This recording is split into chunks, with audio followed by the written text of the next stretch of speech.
দেশ ছাড়ার মাত্র ৪৫ মিনিট সময় বেঁধে দেওয়া হয়েছিল সাবেক প্রধানমন্ত্রী শেখ হাসিনাকে। তখন বলা হচ্ছিল, ছাত্র জনতা যেভাবে ঢাকামুখী হচ্ছে তাতে গণভবন ঘেরাও করতে তাদের সময় লাগবে সর্বোচ্চ ৪৫ মিনিট। আর এই ৪৫ মিনিটই দেশ ছাড়ার জন্য সময় পাবেন।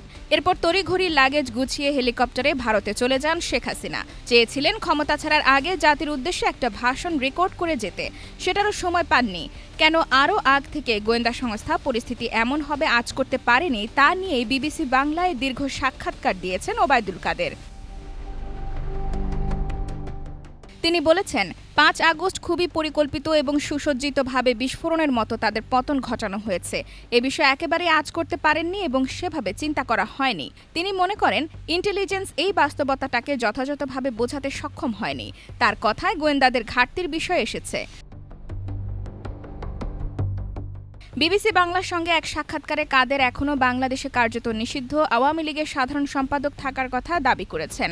বর্তমানে তিনি ভারতের কলকাতায় অবস্থান করছেন। সেখান থেকেই মুখ খুলেছেন তিনি। জানিয়েছেন, জুলাই গণ অভ্যুত্থানে আওয়ামী লীগের শাসনের পতনের ৩ মাস তিনি বাসা বদল করে করে আত্মগোপনে ছিলেন। শেষ পর্যন্ত ৩ মাস পর গত বছরের নভেম্বরে তিনি নিরাপদে দেশ ছেড়ে গেছেন।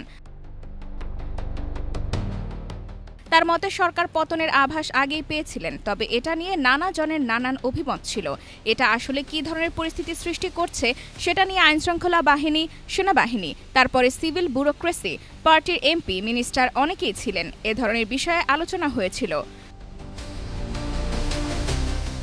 তবে একেবারে ৫ই আগস্টে যেভাবে একটা বিস্ফোরণের মতো পরিস্থিতি সৃষ্টি হয়েছিল অত্যন্ত অর্গানাইজড ওয়েতে, সেটা সেভাবে চিন্তা করা হয়নি। তিনি মনে করেন, ইন্টেলিজেন্স এই বাস্তবতাটাকে যথাযথভাবে বোঝাতে সক্ষম হয়নি। তার কথায় গোয়েন্দাদের ঘাটতির বিষয় এসেছে।